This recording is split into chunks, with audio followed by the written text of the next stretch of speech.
Welcome.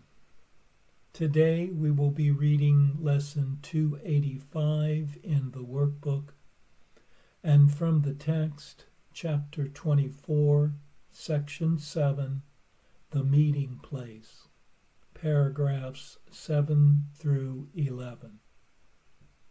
And now for lesson 285. My holiness shines bright and clear today. Today I wake with joy, expecting but the happy things of God to come to me. I ask but them to come, and realize my invitation will be answered by the thoughts to which it has been sent by me.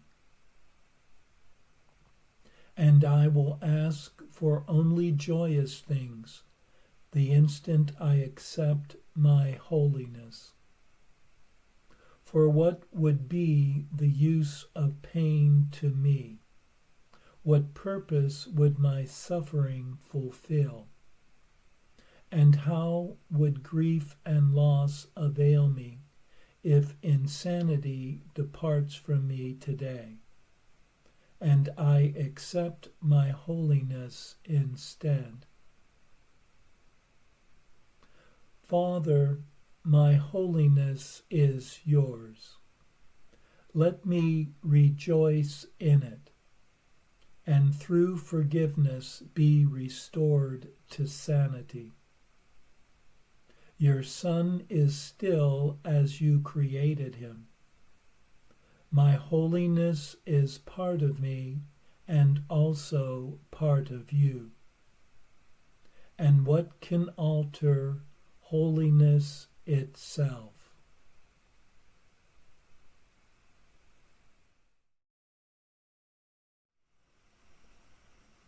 Let one greet this day with peace and gladness, inviting all things of love to surround oneself.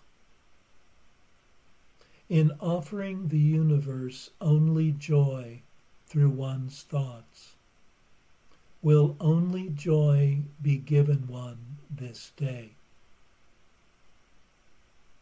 For today one has accepted one's innocence, and one welcomes only the truth.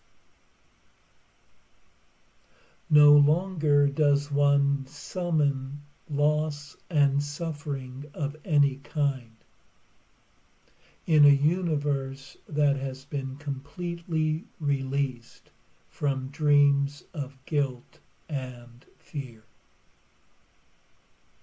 For only the holy and the sane remain. Let one immerse oneself in love's innocence, having been returned to one's right-mindedness at last.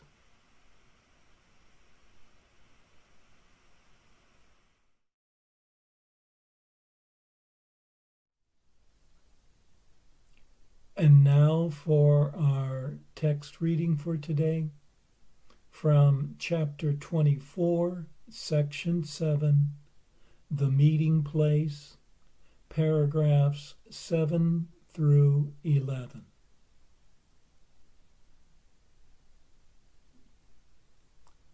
A co-creator with the Father must have a son. Yet must this Son have been created like himself, a perfect being, all-encompassing and all-encompassed, nothing to add and nothing taken from, not born of size nor place nor time, nor held to limits or uncertainties of any kind. Here do the means and end unite as one. Nor does this one have any end at all. All this is true, and yet it has no meaning to anyone who still retains one unlearned lesson in his memory, one thought with purpose still uncertain, or one wish with a divided aim. This course makes no attempt to teach what cannot easily be learned. Its scope does not exceed your own, except to say that what is yours will come to you when you are ready.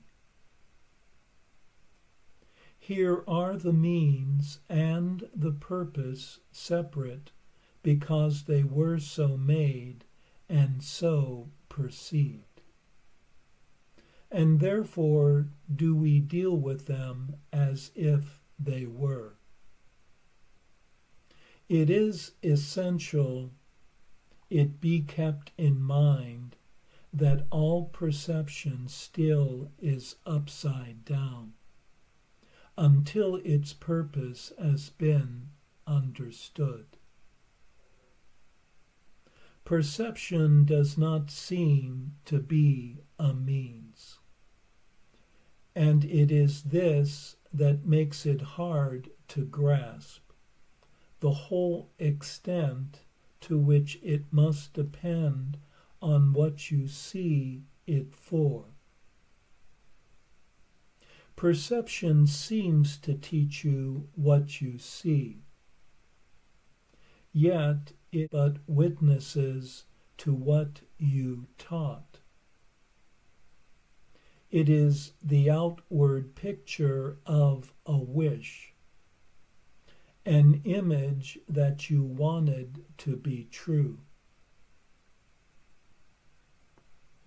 Look at yourself, and you will see a body. Look at this body in a different light, and it looks different. And without a light, it seems that it is gone. Yet you are reassured that it is there because you still can feel it with your hands and hear it move. Here is an image that you want to be yourself. It is the means to make your wish come true. It gives the eyes with which you look on it, the hands that feel it, and the ears with which you listen to the sounds it makes. It proves its own reality to you. Thus is the body made a theory of yourself, with no provisions made for evidence beyond itself, and no escape within its sight. Its course is sure when seen through its own eyes. It grows and withers, flourishes and dies, and you cannot conceive of you apart from it. You brand it sinful and you hate its acts, judging it evil. Yet your specialness whispers, "Here is my own beloved Son, in whom I am well pleased." Thus does the Son become the means to serve his Father's purpose. Not identical, not even like, but still a means to offer to the Father what he wants. Such is the travesty on God's creation. For as his Son's creation gave him joy and witness to his love and shared his purpose, so does the body testify to the idea that made it and speak for its reality and truth. And thus are two sons made, and both appear to walk this earth without a meeting place and no encounter. One do you perceive outside yourself, your own beloved Son. The other rests within, his Father's Son, within your brother as he is in you. Their difference does not lie in how they look, nor where they go, nor even what they do. They have a different purpose. It is this that joins them to their like and separates each from all aspects with a different purpose. The Son of God retains his Father's will. The Son of Man perceives an alien will and wishes it were so. And thus does his perception serve his wish, by giving it appearances of truth. Yet can perception serve another goal? It is not bound to specialness, but by your choice. And it is given you to make a different choice and use perception for a different purpose. And what you see will serve that purpose well and prove its own reality to you.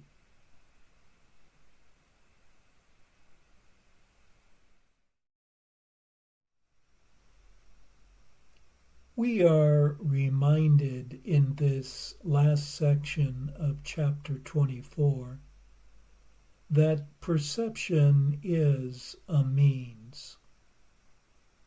It therefore serves a purpose to either support a world of separation and specialness, or one of unity and holiness. Perception bears witness to what one has already chosen for oneself.